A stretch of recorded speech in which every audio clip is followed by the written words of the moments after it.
Did you just put the ring on, or are you in the first few years of your marriage? Welcome to the First Year Marriage Show, a podcast dedicated to helping newlyweds navigate the first few years of marriage.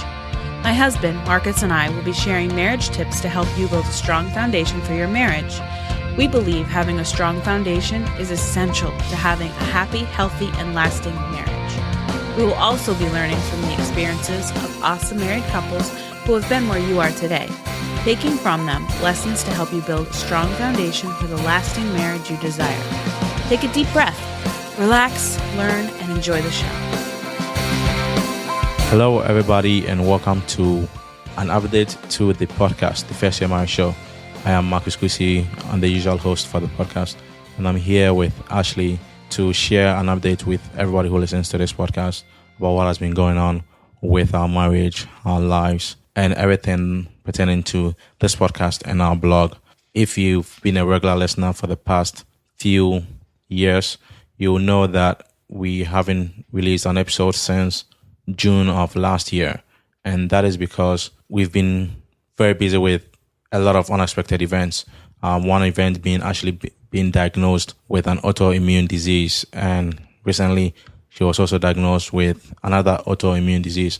I'll let her explain what an autoimmune disease is and how that impacts her within a few minutes. But before that, we just want to thank you for being with us and downloading this podcast and listening to it. If you are new to the podcast, we highly recommend you go into the archives and listen to all the previous episodes that we've recorded and published. We know you will learn a lot of things from those episodes too.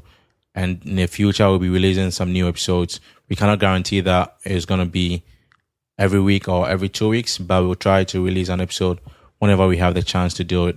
Right now, our schedule is very, very tight for us, especially with our kids and the time they go to sleep, and me coming home from work, and everything that we have to do is just so difficult for us to be able to arrange time to conduct an interview with other couples to share their stories with you.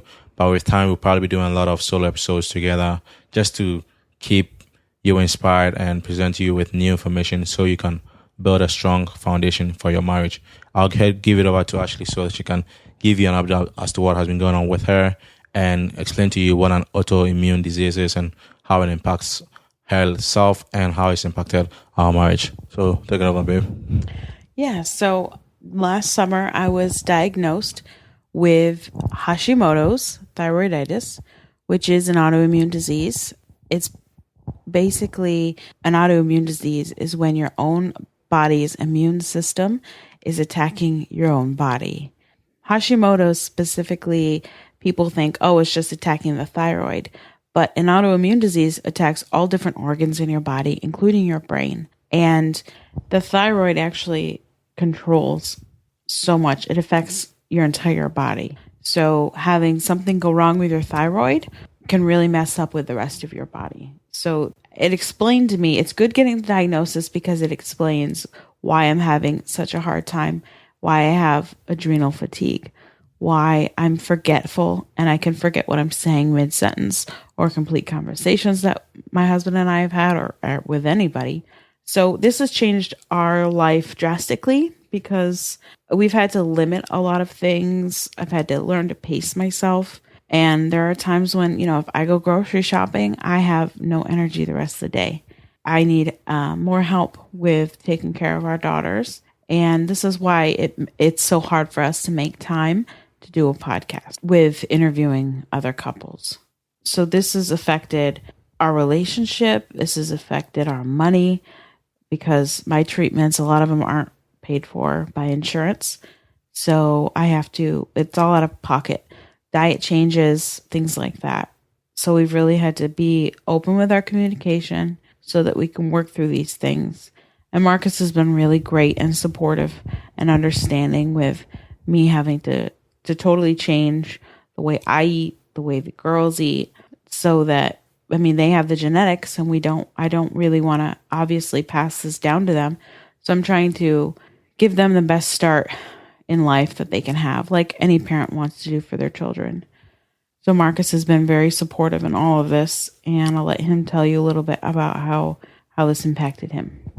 So when Ashley got diagnosed with this autoimmune disease, I actually didn't know what an autoimmune disease was. That was the first thing.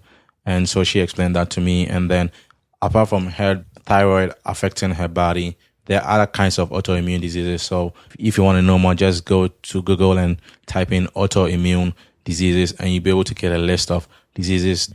The most common ones that people hear of are like lupus and MS, diabetes, and like PCOS, which is another one that I have. But your chances when you have one autoimmune disease, your chances for getting more increases. So if anybody out there is listening and has an autoimmune disease or thinks they might, or just even if you're hypothyroid, 80% of people with hypothyroid, it's because of Hashimoto's. So that's a simple antibodies test that you can ask your doctor to run. But I urge you to look into changing your lifestyle and your diet. And if you had any questions about that, you can email us. For these kind of questions, you should email me through mamabearkusi@gmail.com. Yeah, or you can just send an email to firstyearmarriage@gmail.com and I'll actually be the one who will respond to it. It won't be me. It'll be actually responding to you directly from there.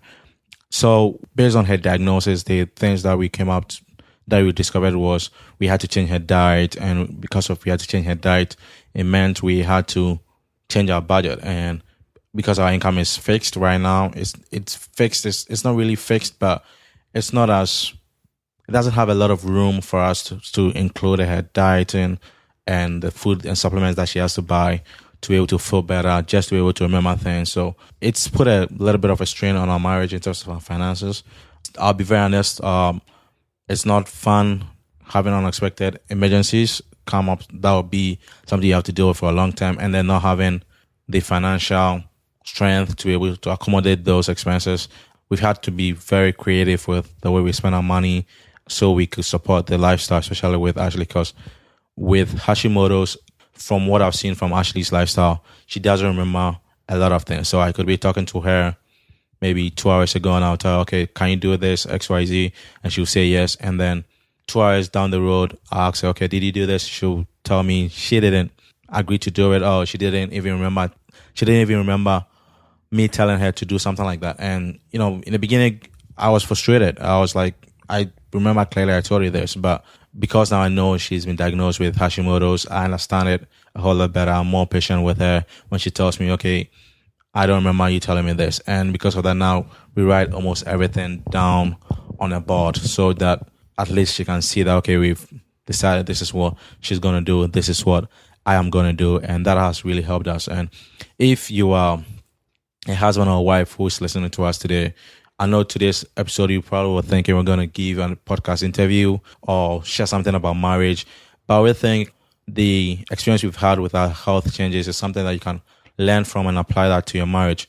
If you're a husband or a wife and your spouse is dealing with an autoimmune disease or any kind of health issues, you have to remember that they are not as strong as you are because of the health issues that they're going through. It's in some way it's a burden for them. In some way it doesn't help them to function the way they should function. And if you have a lot of patience for them, that'll go a long way in helping them to be able to work well with you so that you guys can work together to achieve your goals and your dreams together. Another example would be if your spouse has a health issue and okay, this is going to cost, let's say an extra $200 or $300 in expenses for your monthly budget. Because you know it and you understand it's for the good of the two of you, for the good of your marriage, for the good of your kids, you'll work together to achieve a common goal, which is to be able to, your spouse will feel better and you also will feel a whole lot better because you understand what they're going through. You'll be in a better position to help them. You'll be in a better position to understand the feelings that they're going through. Because if your spouse cannot share the feelings that are going through with you, or they're afraid that if they share with you, you're going to get angry, you're going to get frustrated, you're going to get very, very, I don't know what word to use, but you're not going to feel happy about it. Just knowing it. It doesn't feel safe. Yes, that's a good word. It doesn't feel safe for your spouse to reveal those concerns or those feelings to you to open up, to express what they're going through with you, which in another way doesn't help you because you won't be in a better position to help them because you don't understand the feelings that they're going through. You don't know what they're even going through. But if you take the time and the effort to learn a little bit about whatever they're going through, whatever health issue they're going through, it will definitely help you to be able to support your spouse in a whole new way. And this wasn't just something where we saw the problem, like me being forgetful, and then it was just my free pass. It was, we came up with a solution together. We got a whiteboard in our kitchen. So I've got like my to-do lists, things that we're running out in the house, daily stuff like that, things that he needs me to do during the day, things like that. So it's right there where I can see it and I can get it done. Obviously the most important thing first, because, if I don't have energy later. So we work together as a team through this, and we still are, and adapting every day. And the communication about it, like Marcus was talking about, him being a safe place for me to come and talk to. So when I was completely upset that I had to totally give away a lot of the foods that I love, like grains. I had already been gluten-free for years, but now I had to give up all grains. In addition to some other stuff, it was just dairy and things like that. It's like, it was really hard for me because I had such an emotional attachment to foods. Like, I was like, at holidays, what am I going to cook with the girls? Things like that. So I had to just have him there as a safe place to listen to me, but to also be like, yes, but this is our reality now. He was just supportive. And then when all my alternative foods, they cost more, obviously, than regular food. Like a bag of flour is what, $5? But a bag of almond flour is $10 and it's smaller, things like that. Just that teamwork and open communication together has really kept us going through this diagnosis and keeping us close together, because this is not an easy thing. This is day to day, in the middle of it. It affects every aspect of my life, which trickles out to our life. And so just having him there and listening when I need him to listen, giving me advice and things like that has just been, I think, one of the biggest factors in me trying to get this into remission and me feeling safe and supported. Here are the main takeaways that you can get from what we are sharing with you today. One is, if your spouse has an health issue, or both of you have health issues, the most important thing you need to do is acknowledge, okay, we have these health issues. What can we do to make it better? What can we do to improve ourselves so we can heal ourselves from these health issues that we are having? Sometimes you'll be able to heal it completely, but you'll be able to reduce the impact that it has, or the toll that it has on your body and the activities or things that you do on a day-to-day basis. That is one thing that you can do together. Another thing is be open-minded and be the safe haven for your spouse or for each other, so that you can express yourself and share your concerns and the feelings that you're experiencing throughout the day with each other, so your spouse will be in a better place or a better position to help you with whatever health issues that you are going through. The third thing is communicate everything. Don't put anything on the shelves thinking that, okay, I'm going to talk with my spouse maybe tomorrow or over the weekend. Everything that happens today, just make sure you relay that to your spouse so they can help you better overcome whatever you're going through. And the last thing that we will add will be that in the midst of all these health issues that you're going through, or all these problems that you're going through, just know that you are in this together. It is the two of you. It's you and your spouse working together to achieve a common goal, which is to have a lasting, fulfilling, happy, and healthy marriage. And if that is the goal for the two of you, just know that irrespective of whatever problems you're dealing with, whatever health issues you are dealing with, you are in this together. You are working together as a team, and you'll be able to overcome this in the long run. Now for some exciting news. It's something that a project we've been working on since before we moved last year. So over a year's worth of work. We have just published our book, First Year of Marriage, The Newlywed's Guide to Building a Strong Foundation and Adjusting to Married Life. We are so excited about this book because when we first started blogging, this was always the purpose. We always wanted to write a book that encompassed everything we thought that a newlywed needed to build a strong foundation for their marriage. And now we have it. So if you want to check it out, you can go to firstyearmarriage.com/book, and that'll take you directly to the Amazon link. I'd love to give you an overview of the book, and I just want to say again that this is everything in here that we really believe is vital to creating that foundation for a marriage. And this is things that we've learned from our own experience mostly, and then things that couples that we've interviewed on this podcast have also stressed that is very important for building a strong foundation. We talk about in chapter 1, moving from I to we, which is being selfish to selfless. In chapter 2, we talk about how to fight fair. Chapter 3, we talk about communication and expectations. Chapter 4, the glue that holds your marriage together. Chapter 5, your money and your marriage. Chapter 6, we talk about sexual intimacy and spirituality. Chapter 7 is setting boundaries. Chapter 8 is nurturing your marriage. Chapter 9 is in sickness and health for richer or for poorer. So struggles like what we were just talking about today. Chapter 10 is how to create a vision for your marriage and your family. And then we wrap things up with chapter 11, where we list a ton of questions about different expectations that you wouldn't think to talk about before you're married. But those of us who have been married for any length of time realize that we have those expectations.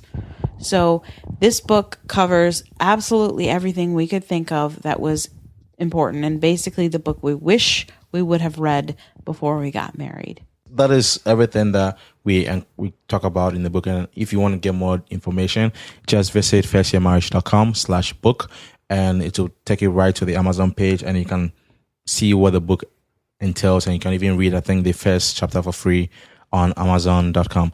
And if you have any questions about the book or any questions that you want to ask us about the Hashimoto's and autoimmune diseases that Ashley is experiencing, or anything that you have in your mind, maybe you have questions about your marriage that you want us to answer for you, or you need help in getting a different perspective, just send us an email to firstyearmarriage@gmail.com, and we'll be glad to answer your questions or whatever comments or suggestions you have for us.